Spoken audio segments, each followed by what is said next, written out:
Welcome back! My name is Baller Scuba. This is Video Games Over Time. We are still in 1980, and today we're going to wrap up 1980 in a 1980 retrospective.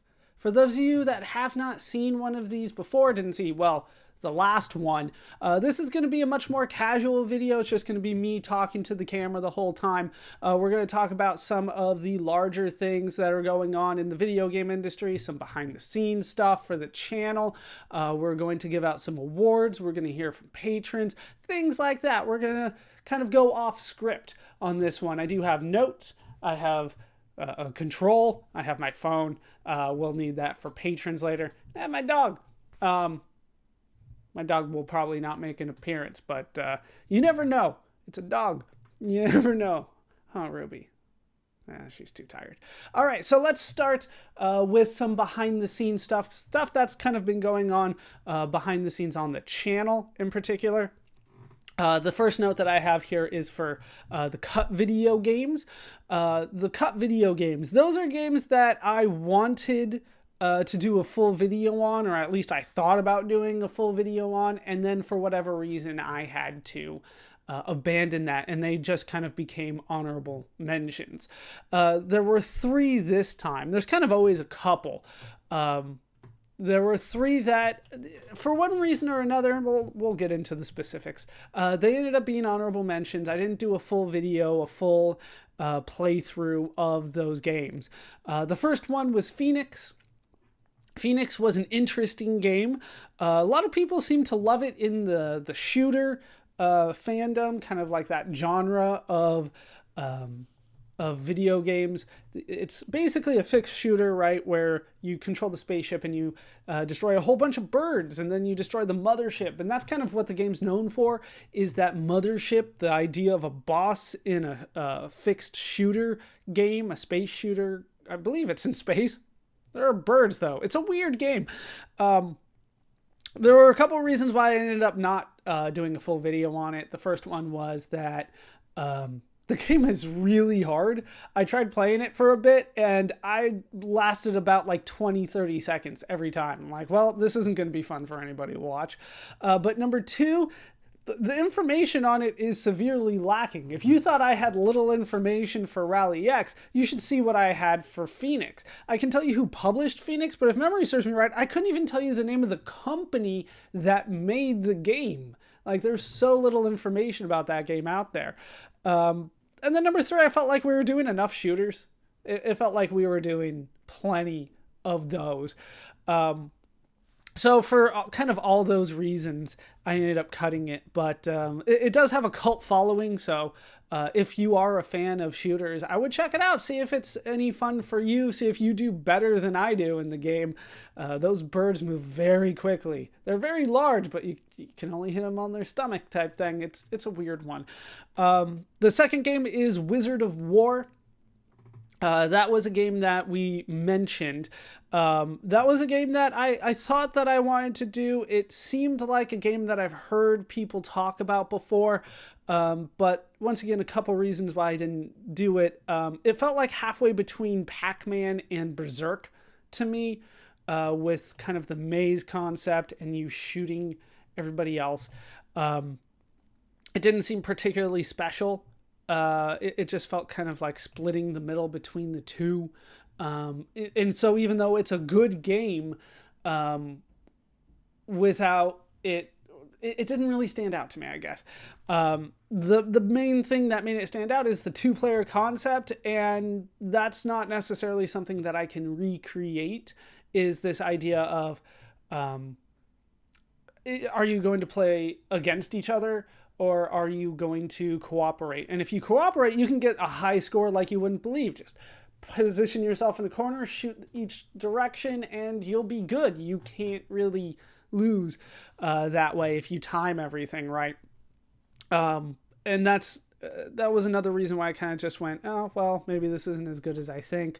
That kind of thing. So, but the main reason for me was that the game just wasn't as good as Berserk or as Pac-Man, and it was halfway between the two. It was kind of known for the voice synthesis as well, but Berserk's were better, and Wizard of Wars only showed up every once in a while. The last one was The Prisoner. I thought about doing that one, but not only did I struggle to find a legitimate copy, I've struggled to find any sort of comprehensive guide for it, and ultimately, although I know the Simpsons episode, which we'll talk about the Simpsons later. We'll talk about but I knew the Simpsons episode of The Prisoner, but I never watched The Prisoner itself. I never watched the actual TV show. And it felt wrong for me to kind of go into that, not having seen the show and then playing the game, and it's only kind of loosely based on the show. I don't know. Once again, it's one of those kind of awkward development stories that makes things difficult for me. And then the graphics were just not good. Even for the time, the graphics were not considered good. And considering that we played adventure and those graphics were considered fine, the Prisoner's graphics had to be much lower than that. And they were. So I tried to show off a little bit of those graphics. It just wouldn't have been fun for the full playthrough for you guys to watch me going through that. So once again, kind of several different reasons why I didn't play those games. But they still deserved honorable mentions, I felt. They're relatively influential. They're relatively good, just not standouts, I would say, of the year.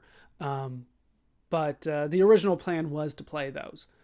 Another behind-the-scenes one, the side project. I was doing movie commentaries. I did 3 of them. I did Star Wars, I did Alien, and I did the Star Wars Holiday Special, which was terrible. I've decided to go ahead and cancel that side project. It just seemed like people were not interested in watching that kind of content, so I ended up cutting that. It was fun for me to do it. A few people seemed interested in the highlights of those commentaries, but in terms of actually watching the full commentary, people didn't seem interested in that, and it took longer for me to make the highlight videos than I thought going in, so I ended up deciding that was no longer necessary for the channel. Maybe we'll do more side projects in the future, but the movie commentary one, it just did not land well, so we are going to drop that officially. Speaking of side projects, there was an idea that I had for charity, because it is December. As I'm recording this, I don't know what day it is. It's a couple days after Christmas. When was that? That was 2 days ago. So it's the 27th.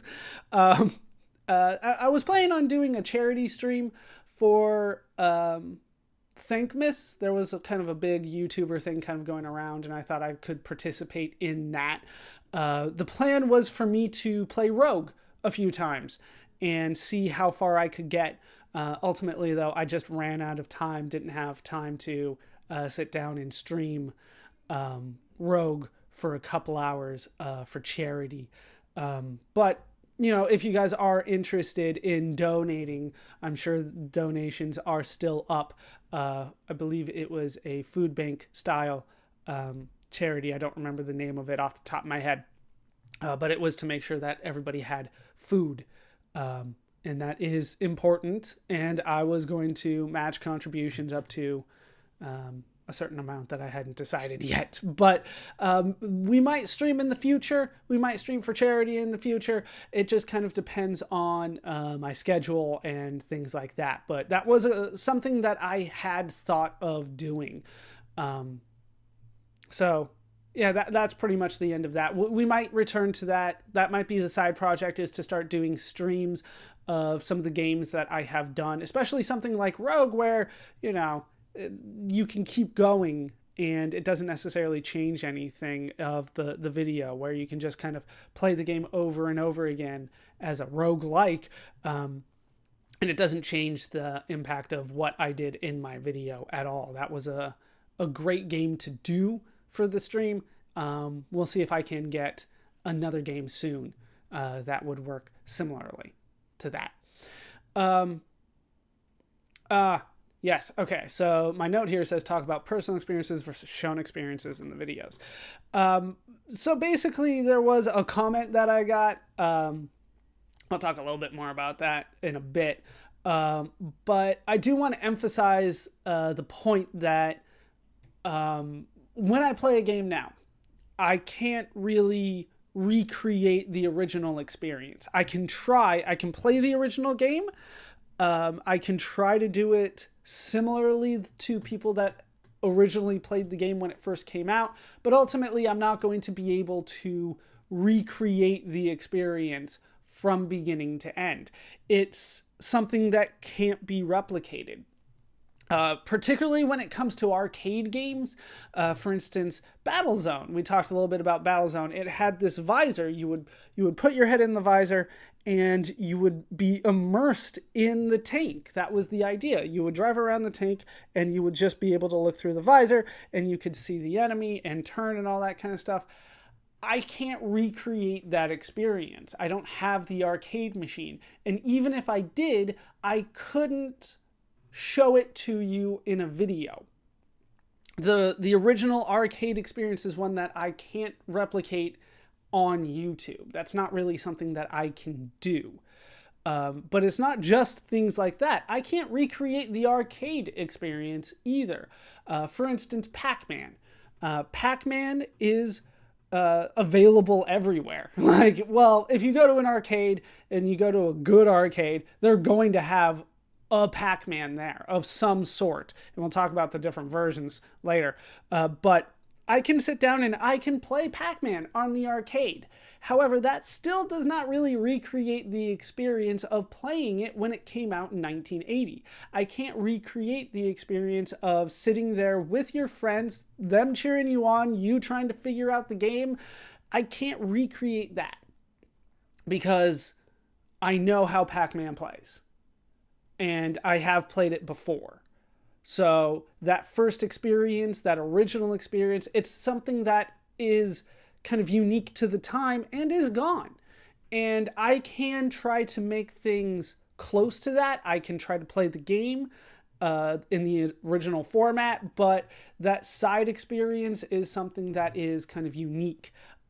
So I will attempt to talk about that when I do my modern reviews, that, you know, ultimately this is going to be different now than it was then. And that's what I try to talk about in the modern reviews versus the original reviews, which is why I often don't do an original review. I don't say how good the game was from my perspective back then, because I wasn't around back then.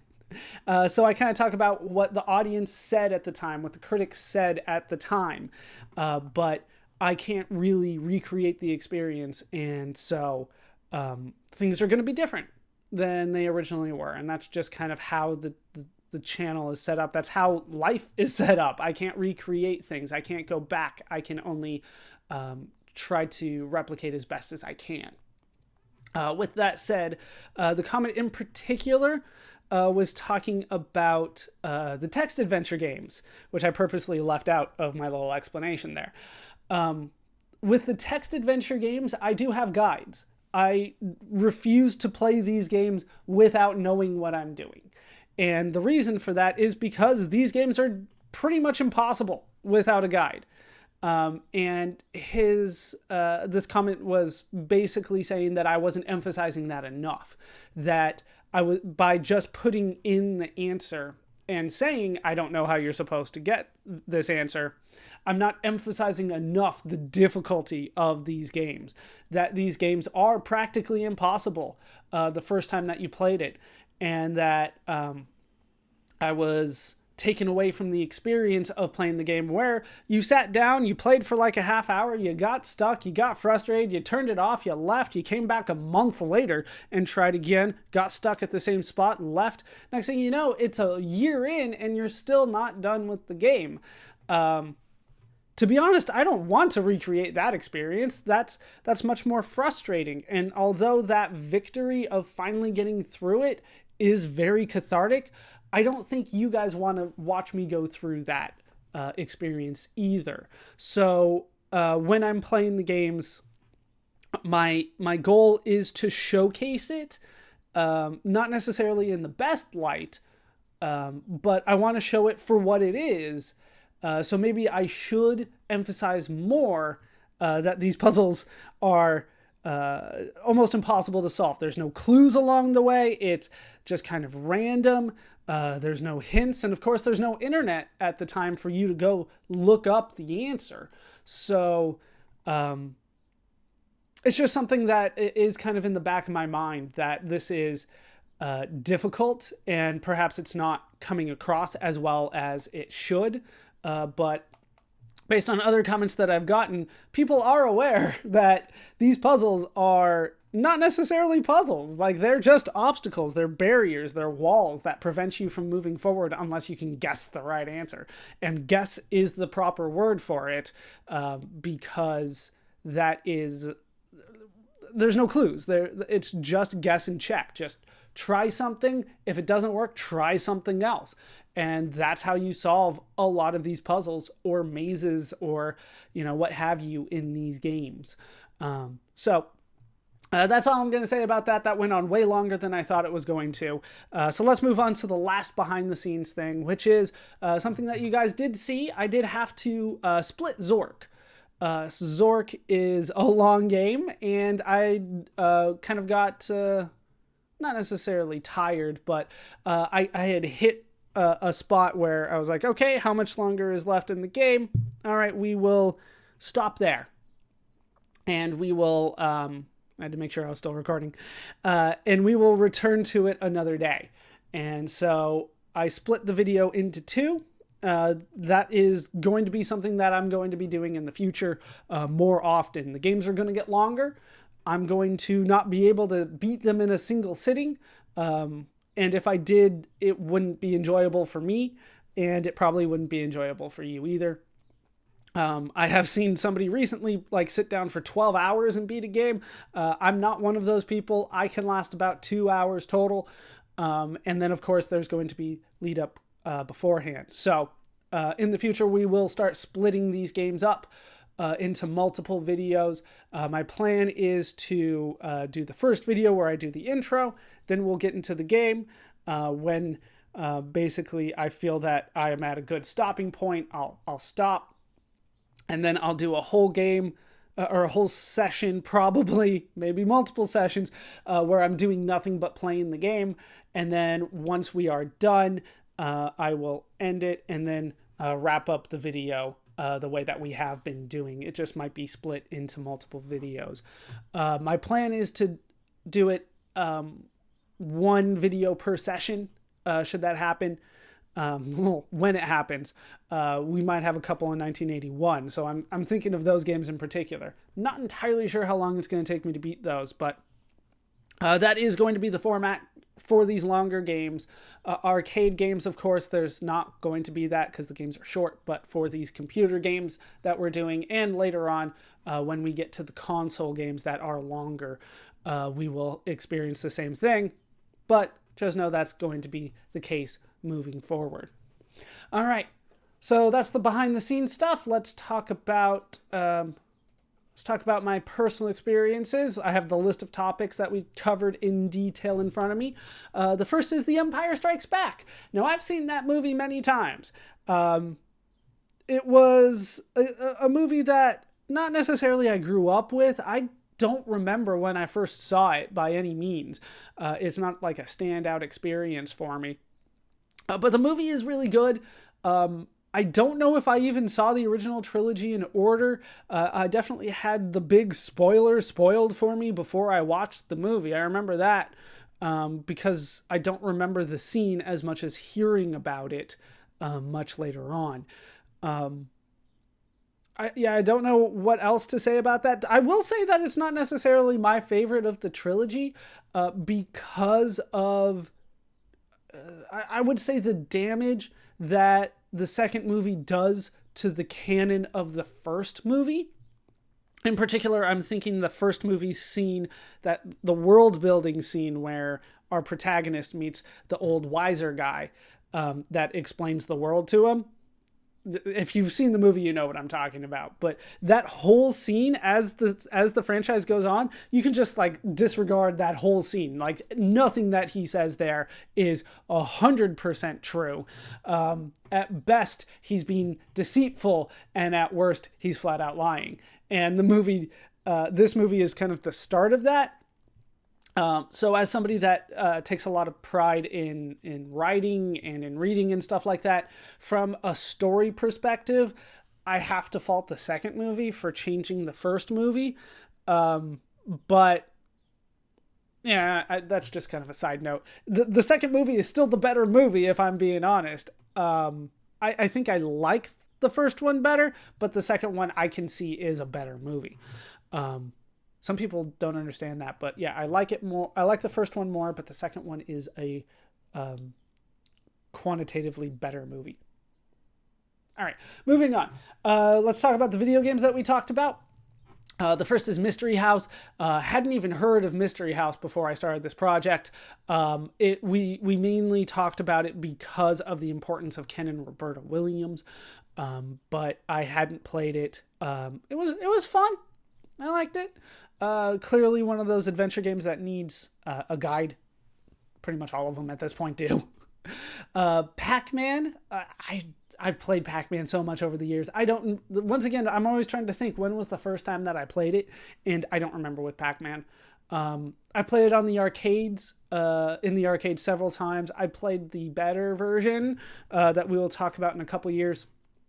I don't know what year that came out, but not off the top of my head, but there's going to be a better version, and that's the one that more people like, including me. So then we'll talk about Missile Command. That's up next. Now, Missile Command's interesting. We'll talk about that a little bit more later, but I played it on a computer. We'll put it that way. I played it on a version that I can't really talk about yet because the name of the platform on the computer doesn't exist yet. But when we get there, I'll talk about that version. It was basically a compilation pack. So I played it a lot growing up. It was easier for me to play on that version because at the time I could control it with a mouse. So it was real easy to just point and click. And I probably made it to like level 10 or something like that before I even started struggling. So playing it on this version made it a lot harder than I'm used to. Crazy Climber. That one barely made the cut, if I'm going to be honest, but it was the first like real climbing game, so I felt it was important to talk about. I hadn't heard of it until I started this project. I still don't know all that much about it. It's an interesting game. The graphics are surprisingly good for the time. Compared to a lot of the other games that we were playing. But yeah, that was the first time that I played it was for this. Of course, I practice a little bit beforehand. I need to make sure I know what I'm doing enough. So I practiced Crazy Climber. And yeah, it was still the first time though. Battlezone was in the same pack as Missile Command. So I've played that one since I was a kid. That one... yeah, I've played it. It's fun for a few minutes. I never actually saw a super tanker before. So when we actually encountered it in the actual video itself, that was the first time that I actually saw a super tanker. I didn't even get that far during the practice run. So that was exciting. But yeah, that's Battlezone. Zork, I played for the channel. Somebody pointed out it was 6 years ago as of recording this one. That seems like a long time. And that's not even some of the earlier stuff that I did. But I believe that I played Zork when I played it for the channel. I think I did a practice run first and then recorded it. And that was the first time that I had ever played Zork. I had heard of Zork for years, but I never got around to playing it. A lot of these old computer games are hard to find. And so I never got around to Zork. But in terms of text adventure games, like you really can't skip Zork. It's so good. Just bring a guide. There's no shame in bringing a guide. Otherwise, you'll be sitting there for apparently years being frustrated on certain spots, like where do I go first? Rally X, no real experience with that.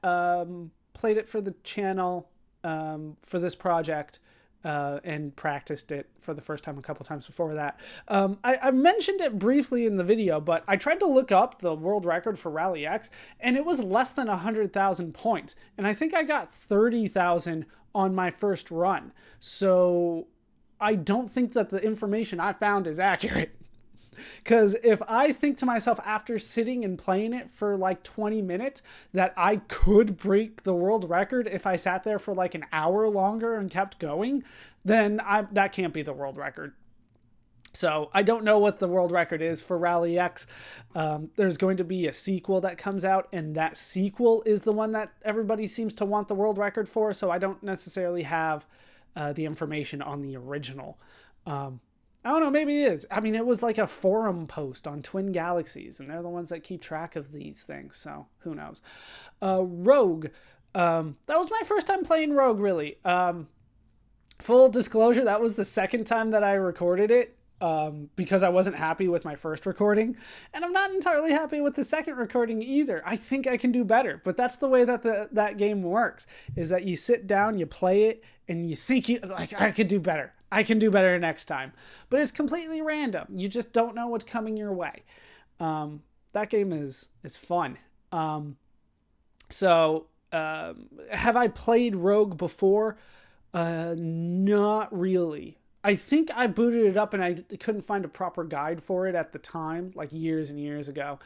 So I booted it up and I played it for like 5 minutes, and I'm like, I'm confused as to what's happening, and I died. And I'm like, all right, well, I'll try something else. And then I moved on. But if you can find the proper guides and stuff, that is a fun game. So I would recommend that one. And then the last one is Wizard and the Princess. I'll be honest, the only reason that we played that is because of what came later from Ken and Roberta Williams. That is the reason that we played it. I hadn't even heard of it before we started this series, before I started researching this project. Hadn't heard of it, sat down and played it a couple times. It's a game. Moving on. All right, so my next section is titled Things to Keep in Mind. These are kind of the larger picture things. The first one is the first female video game creator. That's Roberta Williams. At least the first one that we've talked about. There may have been, one of a female video game creator in something else that we have briefly mentioned or that we didn't talk about, but this is the first one that we're mentioning in full. Roberta Williams is one hell of a designer and is hugely important to video game history. But do not overlook the fact that Roberta Williams is a woman, and that is a rarity in these days. For the most part, we're talking about white American men and Japanese men in Japan. That's what we're talking about. So anytime that there is something different, I do want to kind of point that out. The next thing is Olympic decathlon. I believe that I made a mistake.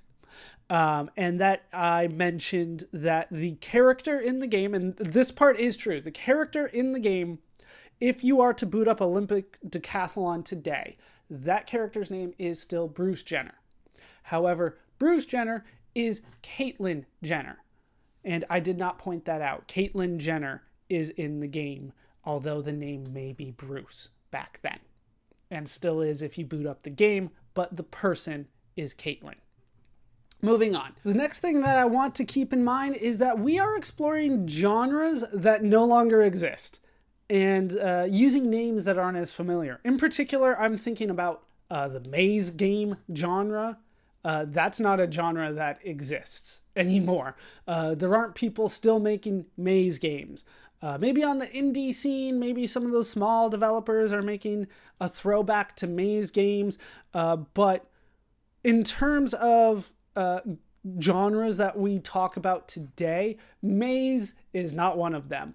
And keep in mind that that's going to happen. There are going to be genres that existed for a good period of time, and then nobody likes them anymore because they're saturated. And that's definitely going to happen with maze games. And then we're going to use names that aren't necessarily as familiar. I've been talking about shooters, and by that I mean Space Invaders, Galaxian, even Asteroids, and Phoenix that we talked about a little bit earlier. Those are shooters. But by today's standards, we would not consider those shooters. We would consider them shoot-'em-ups. The name changes over time. So keep in mind, when I'm talking about shooters, I'm not talking about somebody holding a gun and you looking through them so you see the gun and you shoot. That's not what I'm talking about at all. I'm talking about almost specifically spaceships in space, kind of scooting across the bottom and shooting up. That will change as we continue, but for now, when I mention shooters, that's what I'm talking about. The other one would be a climbing game, which we've talked about once in Crazy Climber. Climbing game is actually a genre for a couple years. It changes names to a much more familiar name later on. I don't think it takes long. It only takes a few years, but for now, they are called climbing games. That's one of the things that I'm talking about, that I want to talk about, I should say, is name changes. I do refer to things by the names of the time, and often those names will change later on. The one that stands out to me now is the Atari VCS. Most people don't know it as the Atari VCS, but that is what it is called at the time, and will be for, I believe, 2 or 3 more years. And then they finally do change the name, and then that's the name that everybody knows it by. So that kind of thing's going to happen. I'm trying to stick to what was known at the time when it comes to the video game names and stuff like that. The other thing that I wanted to talk about is that even though I'm showcasing the good games, the great games, the influential games, stuff like that, I'm not talking about necessarily the majority of games. And I wanted to point out that in 1980, most games are either sports games or shooter games. You're either playing, baseball or football or even basketball or boxing, or you're playing some version of Space Invaders. Either more complicated, less complicated. Those are your 2 main games. And I have not talked about sports games. I want to say at all, but technically Pong is a sports game. I haven't really talked about sports games. We will actually talk about sports games later once they start getting good enough. The problem is right now they're all pretty bad. They're not accurate representations of the genres. Olympic decathlon was the exception to that. It was a good game, a good representation of an Olympic decathlon. And for those of you that saw that clip enough to see the guy throwing the javelin, it doesn't look particularly good. And for me to call that good, the other games must be pretty bad. We'll get into sports games once they turn good. There's one that stands out to me that will be coming up in a couple years. And then I think we're going to avoid sports games for almost a decade. But they are there, and they're released all the time. And we're not going to talk about it very much because they're not very good. But just know that they're there. I don't want to kind of ignore the fact that there are 2 massive genres of games that we're basically ignoring because none of them are good. But that's what most people were probably playing at the time. You would go and play those games. So I did want to mention those. Moving on to things I learned. One of the things is how quickly voice synthesis really spread around the industry. We're talking about 1 or 2 games that kind of pioneered it, and the next thing you know, a lot of games have it. By the end of the year, voice synthesis is a very real thing in games. People are recording their voice and recreating it on these arcade games. It happened very quickly that by the time we finished the year, there were already multiple games that had it. Berserk was one of the first ones, but there was also Wizard of War. And I'm trying to think, there was another game, but I'm blanking on it right now. There were definitely 3 games that we talked about that had voice in it. And I was surprised how quickly that happened. Usually there's kind of like that one creator, and then it kind of takes the rest of until the next year for other people to start copying it. But this time it was all in the same year. So that was interesting. Another thing that I learned is how unknown a few of these games were. The one that surprised me the most was Missile Command. For me, Missile Command is kind of a big hit game of 1980. It was featured in a movie or two, if memory serves me correctly. It was a big deal at the time, but I tried talking to people about it, and nobody seemed to know what game I was talking about. And I showed them a picture, and they're like, I've never seen that in my life. That's probably going to happen a lot. There's going to be games that were important then and are not important later, right? Now, nobody seems to remember it. Nobody seems to care. But back then, it was a big deal. And there's going to be games that are the opposite as well. Games that weren't important then, but are hugely important now. And we'll talk a little bit more about one of those later. I think there was a patron contribution that will bring that kind of concept up again. But yeah, the changing importance of these games. Missile Command was huge. I mean, it was the big hit for Atari that year, and Atari's still the biggest company in the world, but we'll talk a little bit more about that later. The third thing that I learned, well, I'm still learning, is how slowly consoles really pick up the pace. Console games are not very good. We're talking about... Did I talk about any console games? I talked about Space Invaders port. That's pretty much it. Nothing else we really mentioned in detail, any particular game. Console games are not good, like, in my opinion, I guess. The platforms themselves are still very separated. I feel like there's basically two main games kind of going on. There's your arcade games, and the console knockoffs. Those are kind of in the same genre right now. And then you have your computer games over here. And they're still very separate. There are computer versions of the arcade games as well, but the main computer games are by themselves, and they can't be replicated in an arcade, and the consoles aren't powerful enough to take them on either. So you have the computer games over here, and then you have the arcade games, and a couple years later you have those arcade games released on the console. And although there are other console games out there, none of them are worth talking about, really. That will change, but it's still amazing to me that, 3-4 years after those consoles were released, there's still not really a lot of good stuff going on the consoles. All right. So those are the things I learned. It's time to look at awards. This one was a little bit hard for me, if I remember right. I wrote these down a few days ago. It was before Christmas. I don't remember things. It's after Christmas now. So we'll start with favorite film. No surprises. That's The Empire Strikes Back. I should mention that these are not necessarily just my favorite video game movies or video game related films of the year. This is my favorite film of 1980. I will try to keep that in mind. Just keep in mind that every once in a while I may mention a film that we didn't talk about, that is not mentioned because it's not relevant to video games, but it would still be my favorite film of the year. For 1980, it is The Empire Strikes Back. It's a lot of fun. Favorite TV show. This one was a struggle for me. I had to actually look through what's still available. It ended up being Doctor Who. I love Doctor Who.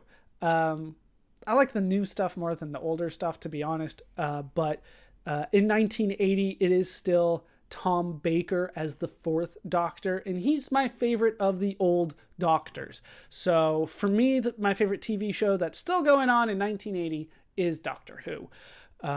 that one's going to be a hard category for me to fill in because I'm not a big fan of a lot of the TV shows until the later 80s.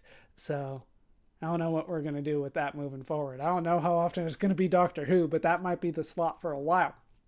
Next one is favorite computer. I'm going to say it's still the Apple II. There are a couple other computers that are more powerful than the Apple II, but the Apple II is where the games are that I want to play. The TRS-80 Model 1 also has a few of the games that I want to play, but I would say that the Apple II has the better games that I want to play. The only exception I can think of is Star Raiders, which is on the Atari 400 and 800. Once again, they have later names that I'm not saying just yet. The Atari 400 and 800, they still have the exclusive game in Star Raiders, which is really good, but the Apple II has more games. So Apple II still wins.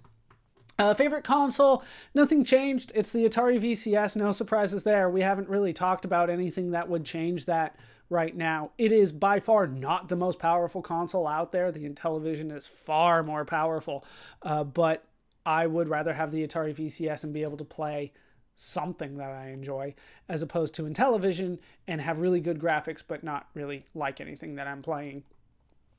All right. So now let's talk about individual video game awards. We'll start with the bad things. Game that aged the worst. I would say the game that aged the worst is Mystery House. I would say that because of the kind of vector graphics style that it has, it's not something that lasts as long.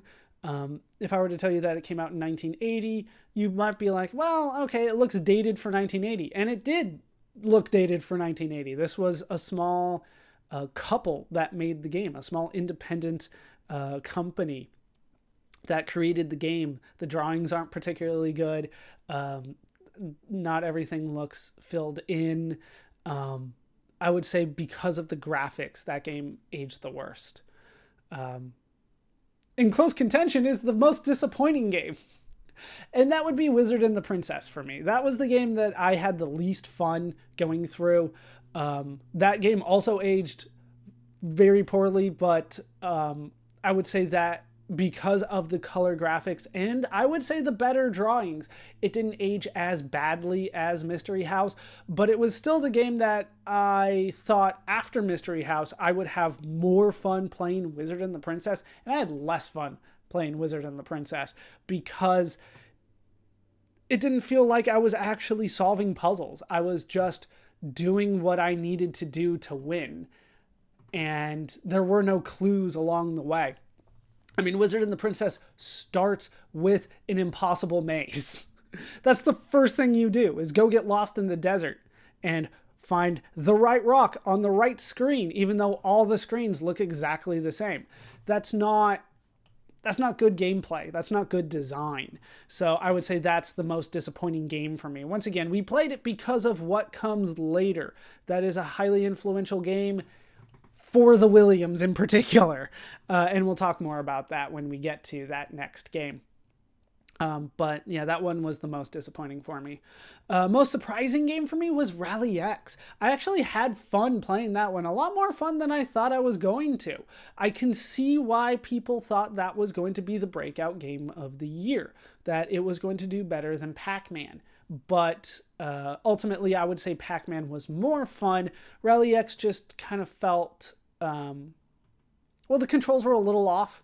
I remember having a little difficulty trying to get into the particular turns, that I wanted to get to. But that game was much more fun than I gave it credit for when I started. So I'm glad that I played that one. So that was the most surprising one for me. Favorite console game.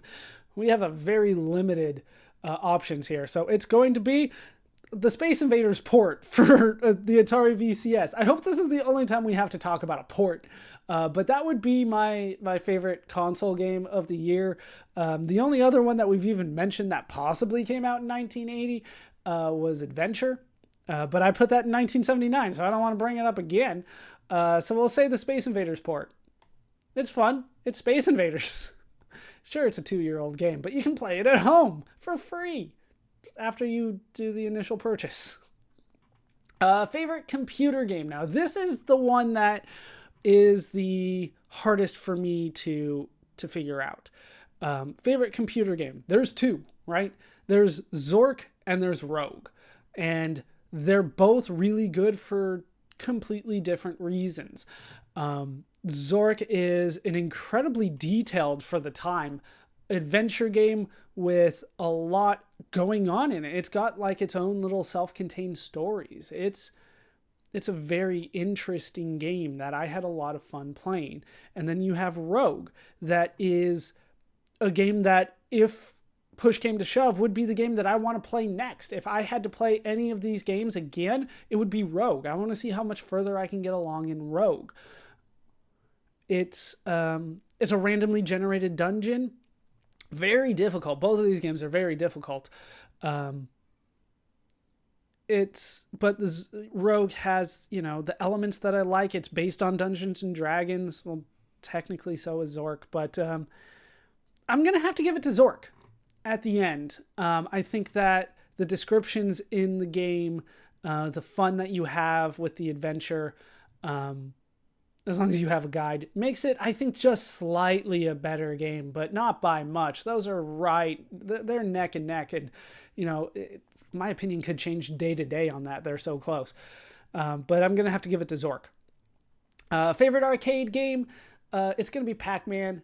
Pac-Man has never really been my favorite, but for 1980, it is a damn good game, and I had fun playing it, so I'm going to give it to Pac-Man for the arcade game of the year. And then favorite overall game? Zork. We kind of already talked about it. It was really between Zork and Rogue. So once Zork won the best computer game, it had to win best overall game for me. Favorite overall game, I should say. None of these are best. They're favorites because they're my opinion. All right. So moving on, we have some... I had to check my time. The thing only lets me go for a half hour. Let's check on the patrons, and let's start by thanking all my patrons. That's the other screen. Let me go back to that one. Where'd it go? There we go. So thank you to all my patrons. If you do want to help support the project, want to help support the channel, Patreon is the way to do that. Links are in all the descriptions. It really does help. It really does. So I want to thank Alex Jones. A special thank you to Veronica Gross. Thank you to Artie Skepti. Thank you to Lymanity. Thank you to Squirrel Dash. Thank you to Daniel. Thank you to Joe B. Thank you to James McDonald. And a thank you to Mike Lindgren. Thank you for your support on Patreon. Once again, link is in the description if you want to join that. Then you too can have your comments read here. You'll also get early access to all the content that I do. I'm still trying to work on some more perks for that kind of thing, but all my focus right now has been on getting the videos done. So we'll see how that changes as time goes on. It probably won't for the next couple months, but we'll talk about that. All right. So Mike Lindgren, this is his thoughts on 1980. In 1980, the games continue to have one common thread: very difficult. In particular, the adventure-type games all featured some sort of maze where players would have to guess their way through. From a modern perspective, this would be very frustrating to play without a guide. Favorite game was Rogue. It inspired a whole type of games, so it was awesome to see the origin. I learned a lot about the origins of the adventure games and continued to see how influential Colossal Cave Adventure was on the genre. We're getting a lot closer to where I started out on these games with another Ken and Roberta Williams title. Yeah, we'll get to those. They're a very influential couple. Don't count them out yet. We'll keep following them. Next we have Joe B. 1980 brought in two arcade giants, Pac-Man and Centipede. and 3 computer staples, Zork, Rogue, and Mud, which trace their roots to Colossal Cave Adventure. Personally, I remember Zork being almost unplayable blind, as there are a ton of dead ends. I didn't know much about Mystery House and Wizard and the Princess. Those were my favorite videos of the 1980 set. And it was interesting to see the workarounds developed, like dithering to combat computer limitations. And it's neat to see adventure game Moon logic was there from the beginning. Yeah, it's weird logic. He mentioned a couple games that we have not talked about yet. The first is Centipede. That might have come out in 1980. I'm going to talk about it in 1981. So we will talk about that one. The other one is Mud, which is a computer game. Mud is a weird development for the game. I believe that I'm going to talk about that in 1983. I should mention it because it is technically released in 1980. But basically, it's another text-based adventure game. It was programmed in 1977 or 78. Once again, kind of depending on who you talk to. And it's supposed to be a multi-user dungeon. MUD, MUD, multi-user dungeon. It's basically like a Zork or a Colossal Cave Adventure, except you can have multiple people in it, all solving puzzles and getting points. And once you get enough points, you're immortal and can control the other players. We will talk about that more because it's a very underground hit. Once again, like the programming probably finished somewhere around 77, 78. In 1980, the university itself connected its computers to the ARPANET, so it was released on the ARPANET. But we're going to talk about it in 1983 when another improvement happens and the game actually starts getting popular and isn't kind of this underground cult hit on some universities. So we'll come back to that one.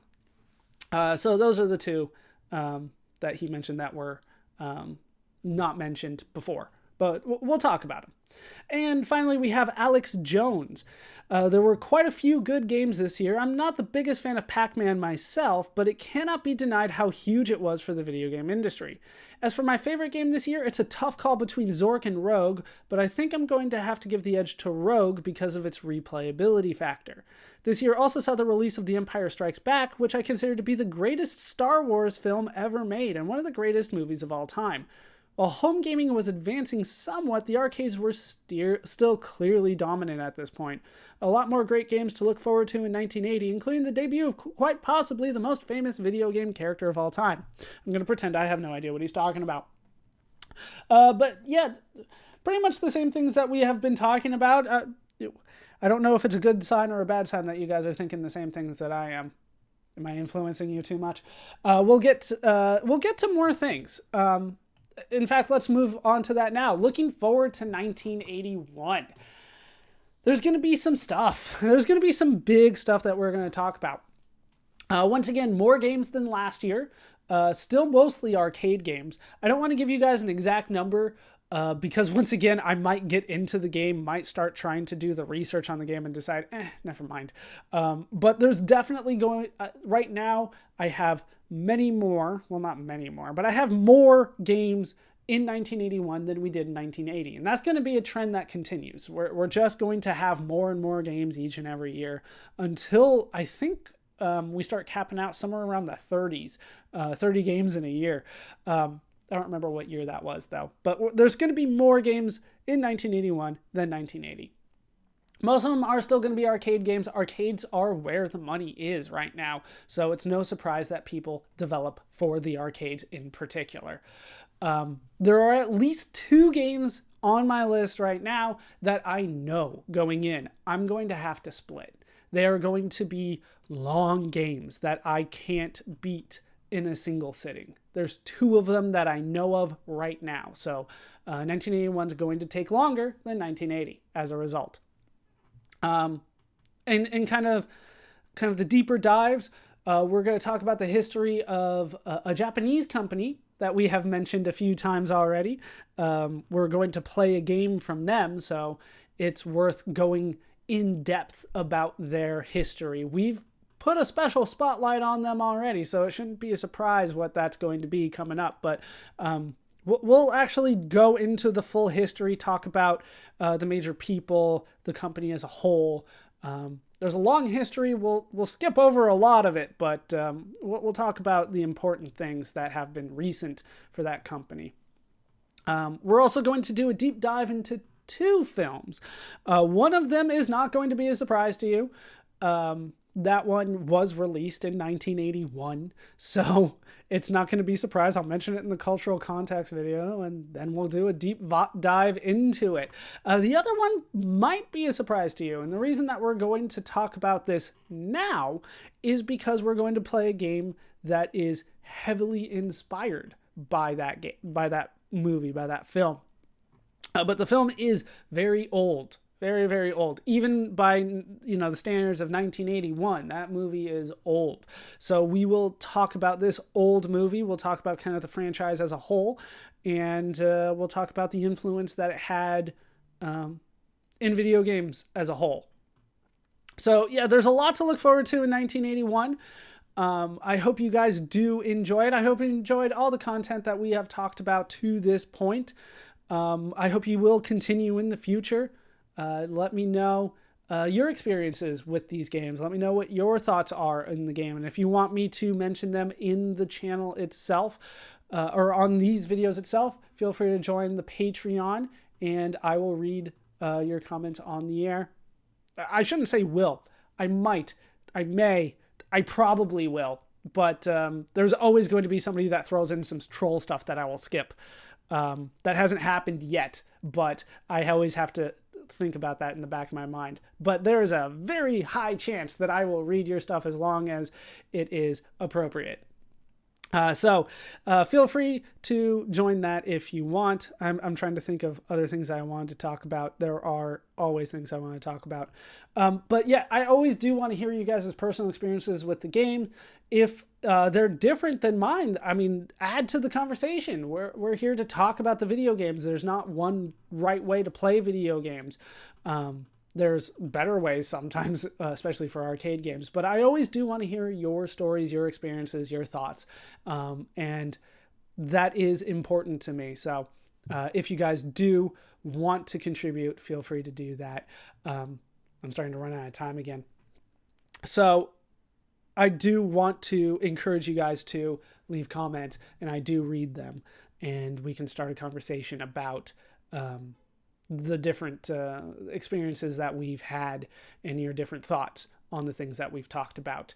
Once again, if you like what you have seen here, feel free to like, comment, subscribe, ring the bell. That's what YouTube likes, and it helps spread the channel and the videos on YouTube. For me personally, once again, I like personal recommendations. If you tell your friend, hey, if you like retro video games, if you like learning about the history of video games, here's some great videos for you. That's how I prefer my channel to spread, but YouTube thinks differently than I do. And there's a whole bunch of analytics saying that, you need to subscribe, you need to ring the bell, you need to like all the videos, you need to watch everything I do and leave comments. So if you want YouTube to like me, that's how you do it. If you want me to like how this channel spreads, just tell people that you know. And that would be my suggestion. With that said, that is going to do it for this 1980 retrospective. My name is Baller Scuba. This has been Video Games Over Time. My name is Baller Scuba. This is Video Games Over Time. I got it for Christmas. Hope you guys have enjoyed the content so far, and I hope to see you in 1981. Thanks for watching.